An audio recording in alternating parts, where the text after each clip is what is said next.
യേശുവിൽ ഏറ്റവും പ്രിയപ്പെട്ടവരെ, നിങ്ങളെ ഓർത്തു ദൈവസന്നദ്ധിയിൽ നന്ദി പറയുന്നു. കുട്ടികൾക്ക് വേണ്ടിയുള്ള പ്രാർത്ഥനയുടെ 13-ാമത്തെ ദിവസമാണ്.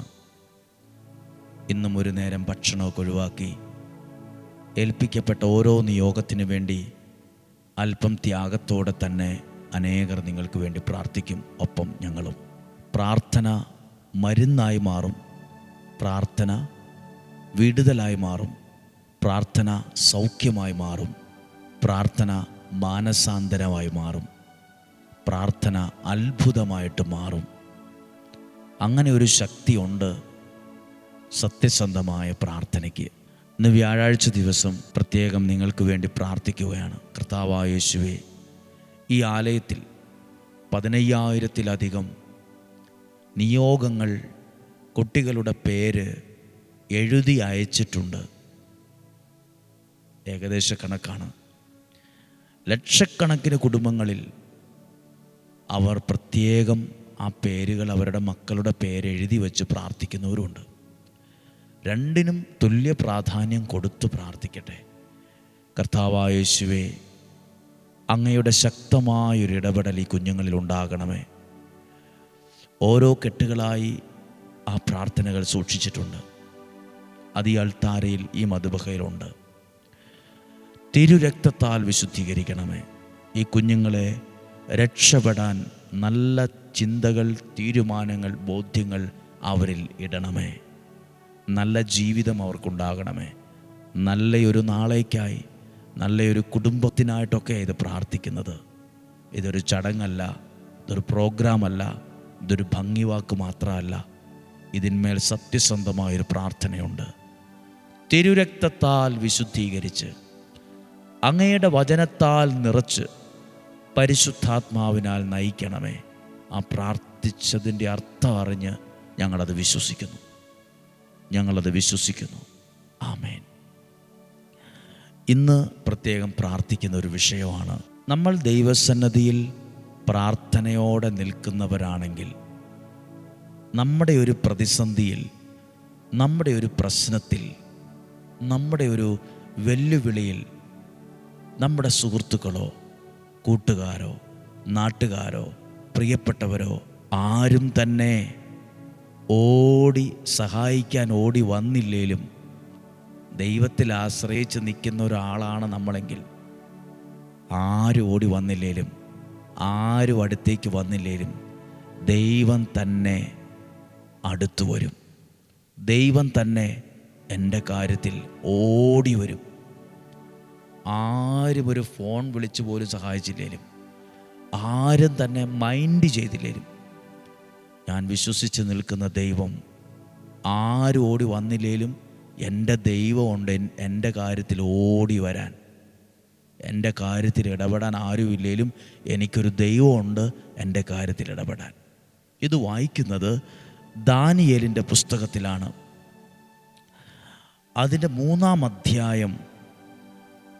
3 ചെറുപ്പക്കാർ, ശദ്രക്, മെശക്, അബദ്നെഗോ, ഇവരെ 3 പേരെയും നബുക്കദ്നേസറിൻ്റെ കാലത്ത് എരിയുന്ന തീച്ചൂളയിലേക്കിട്ടു. ഇവർ 3 പേരും നല്ല ചെറുപ്പക്കാരാണ് കേട്ടോ. 1-ാം അധ്യായം വായിക്കുമ്പോൾ കാണാൻ പറ്റും. ഇവർ ഭക്ഷണം ഉപേക്ഷിച്ചു, സസ്യഭക്ഷണം കഴിച്ച്, പച്ചവെള്ളം കുടിച്ച് ദൈവസന്നിധിയിൽ പ്രാർത്ഥിച്ചവരും ദാനിയേലിനൊപ്പം നിന്നവരൊക്കെയാണ്. പക്ഷെ ഇവരെ നബുക്കദ്നേസർ രാജാവ് എന്തോ ഒരു ഇഷ്ടക്കേട് തോന്നി, തെറ്റിദ്ധാരണ കുടുങ്ങി, എരിയുന്ന തീച്ചൂളയിലേക്ക് ഇട്ടു. തീച്ചൂളയിലിട്ടപ്പോൾ അതിൻ്റെ താഴെ അവർ ദൈവത്തിന് കീർത്തനമാലപിച്ചുകൊണ്ടും കർത്താവിനെ സ്തുതിച്ചുകൊണ്ടും തീജ്വാലകളുടെ മധ്യേ നടന്നു. അപ്പോൾ അവർ എന്തേരെ ദൈവത്തിൽ ആശ്രയിക്കുന്നവരായിരുന്നു. നോർമലായി ദൈവത്തിൽ ആശ്രയിക്കുന്ന ഒരാൾക്ക് ഇതിന് കഴിയില്ല. അവർ പ്രതികരിക്കും, ചീത്ത പറയും, പ്രാകും, അലറും, കാറും, ശപിക്കുകയൊക്കെ ചെയ്യും, അയ്യോ എന്ന് വിളിക്കും, രക്ഷിക്കണേ എന്ന് പറയും. അവരെന്ത് ചെയ്തു? തീച്ചൂളയ്ക്കകത്ത് ദൈവത്തെ സ്തുതിച്ചും കീർത്തനം ആലപിച്ചുകൊണ്ടും നടന്നു. അപ്പോൾ അവരുടെ ദൈവത്തിലുള്ള ആശ്രയത്വം ശ്രദ്ധിക്കണം. അത്രയും ദൈവത്തോട് ബന്ധമുള്ള 3 ചെറുപ്പക്കാരാണ്. ഒരു വയസ്സായവരൊന്നുമല്ല, ചെറുപ്പക്കാരാണ്. 23-ാമത്തെ വാക്യം, ഇവരെ കുഴിയിലേക്ക് എറിഞ്ഞപ്പോഴേ രാജകൊട്ടാരത്തിലെ സേവകന്മാർ ഗന്ധകവും കീലും ചണച്ചീറും ചവറും വിറകും ഇട്ട് തീച്ചൂള ജ്വലിപ്പിക്കാൻ ഭയങ്കര ആവേശം. നല്ലപോലെ വിറകും ചാണകവും കീലും എല്ലാം ഇട്ട് ഇത് തീ കൂട്ടുക, തീ കെടാൻ പാടില്ല. അവർ കത്തി അവരുടെ അസ്ഥി അടക്കം ദ്രവിച്ചു പോകണം, കത്തി ചാരമാകണം. അതാഗ്രഹിച്ച് രാജസേവകന്മാർ അപ്പുറത്തു നിന്ന് പണിയെടുത്തുകൊണ്ടിരിക്കുന്നു. എന്നാൽ അടുത്ത ഭാഗം വായിക്കുകയാണ്.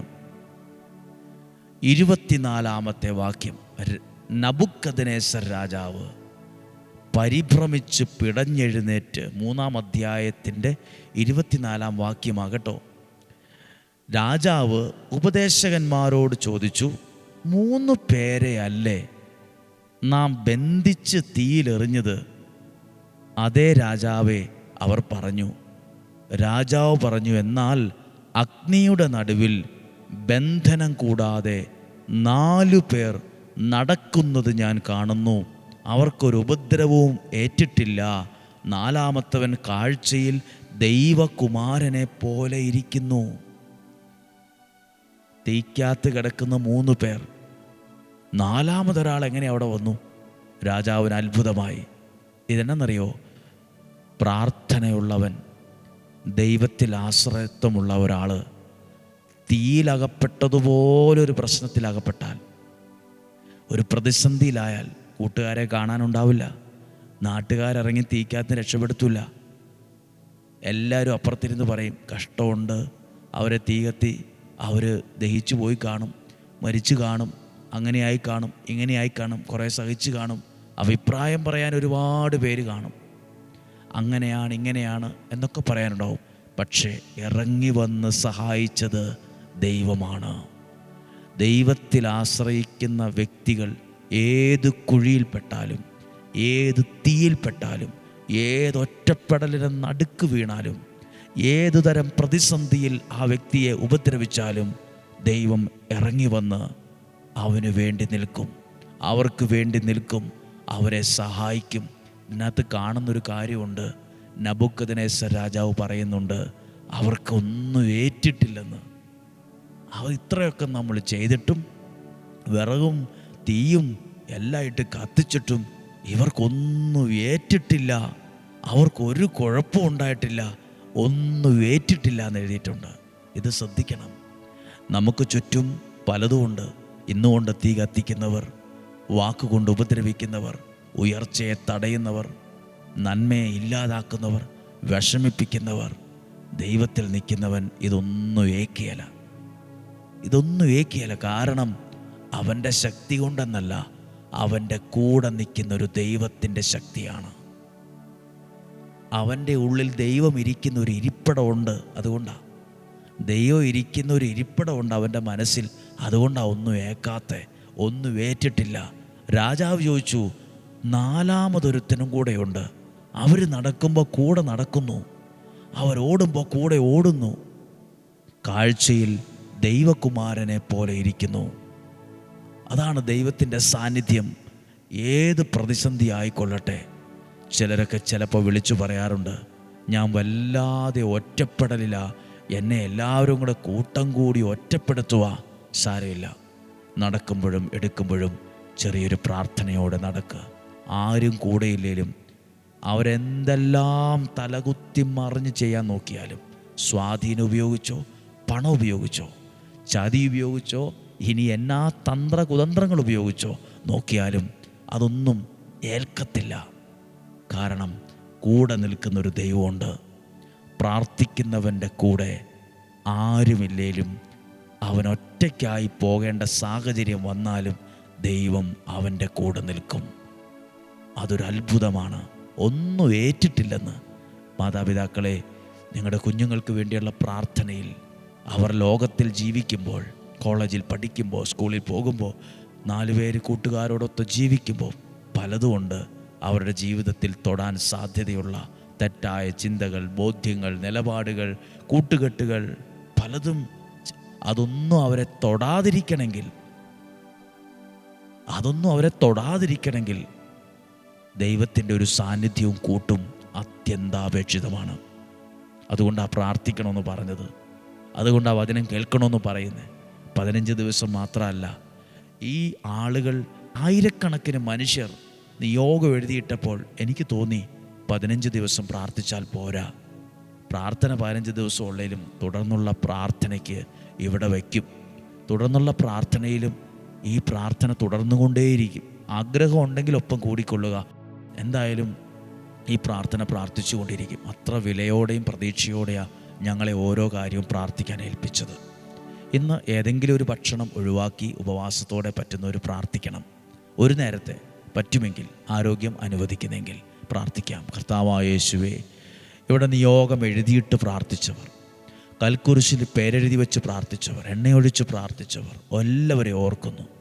അതോടൊപ്പം കുട്ടികളുടെ ഫോട്ടോ പതിപ്പിച്ച് പ്രാർത്ഥന ചോദിച്ചവർ, ഭവനങ്ങളിലിരുന്ന്, രാജ്യങ്ങളിൽ, ദേശങ്ങളിൽ, അയൽവക്കങ്ങളിലൊക്കെ ഇരുന്ന് പ്രാർത്ഥിക്കുന്നവർ, തിരുരക്തത്താൽ ആ കുഞ്ഞുങ്ങളെ അനുഗ്രഹിച്ച്, തിരുരക്തത്താൽ അവരെ വിശുദ്ധീകരിച്ച്, അങ്ങയുടെ വചനത്താൽ തന്നെ നിറച്ച് പരിശുദ്ധാത്മാവിനാൽ നയിക്കണമേ.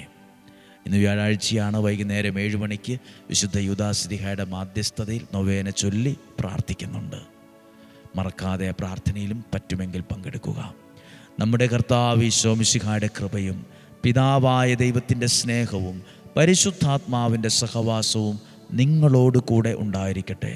നിങ്ങളുടെ കുടുംബത്തിലും യാത്രകളിലും തീരുമാനത്തിലും ഉണ്ടായിരിക്കട്ടെ. കുഞ്ഞുങ്ങൾക്ക് വേണ്ടിയുള്ള ഈ പ്രാർത്ഥനയിൽ ഉണ്ടായിരിക്കട്ടെ. നല്ല ബോധ്യങ്ങളെ ഇടണമേ. പ്രാർത്ഥനയിൽ ആഴപ്പെടുത്തണമേ. വിശ്വാസം വർദ്ധിക്കണമേ. കഴിവും പ്രാപ്തിയും സാമർഥ്യവുമുള്ളവരാക്കണമേ. രോഗങ്ങൾ, അപകടങ്ങൾ, ദുർമരണങ്ങൾ മാറിപ്പോകട്ടെ. ദീർഘായുസ്സും ആരോഗ്യവും സന്തോഷവും സമാധാനവും ഉണ്ടാകട്ടെ. ഐശ്വര്യം, ദൈവം തരുന്ന ഐശ്വര്യം ഉണ്ടാകട്ടെ. എല്ലാത്തരം രോഗപീഠകളിൽ നിന്ന് ഞങ്ങളെ സംരക്ഷിക്കണം. മന്ത്രവാദത്തിൻ്റെ, കൂടോത്തരത്തിൻ്റെ, ക്ഷുദ്രപ്രയോഗത്തിൻ്റെ, തിന്മയുടെ സ്വാധീനങ്ങളിൽ നിന്ന് ഞങ്ങളെ സംരക്ഷിക്കണമേ. ദീർഘായുസ്സും ആരോഗ്യവും സന്തോഷവും സമാധാനവും തരണമേ. നിരാശ മാറ്റണമേ. ആത്മഹത്യാ പ്രവണത മാറിപ്പോകട്ടെ. യാത്രകൾ അനുഗ്രഹമാകട്ടെ. കുടുംബജീവിതം അനുഗ്രഹമാകട്ടെ. ശുശ്രൂഷ അനുഗ്രഹമാകട്ടെ. ഒന്നിച്ച് പ്രാർത്ഥിച്ച് അനുഗ്രഹിക്കുന്നു, ഇപ്പോഴും എപ്പോഴും എന്നേക്കും. ആമേൻ. ദൈവം അനുഗ്രഹിക്കട്ടെ. ഇന്ന് വ്യാഴാഴ്ചയാണ്. വെള്ളി, ശനി 2 ദിവസം കൂടിയാണ് പ്രാധാന്യത്തോടെ പ്രാർത്ഥിക്കുന്ന ദിവസങ്ങൾ. സാധ്യമായ എല്ലാവരും ഒരുമിച്ച് പ്രാർത്ഥിക്കുക. നാളെയും 5:30 ഒരുമിച്ച് കാണുന്നത് വരെ സർവശക്തനായ ദൈവം എന്നെ നിങ്ങളെയും സൂക്ഷിക്കട്ടെ. ആമേൻ.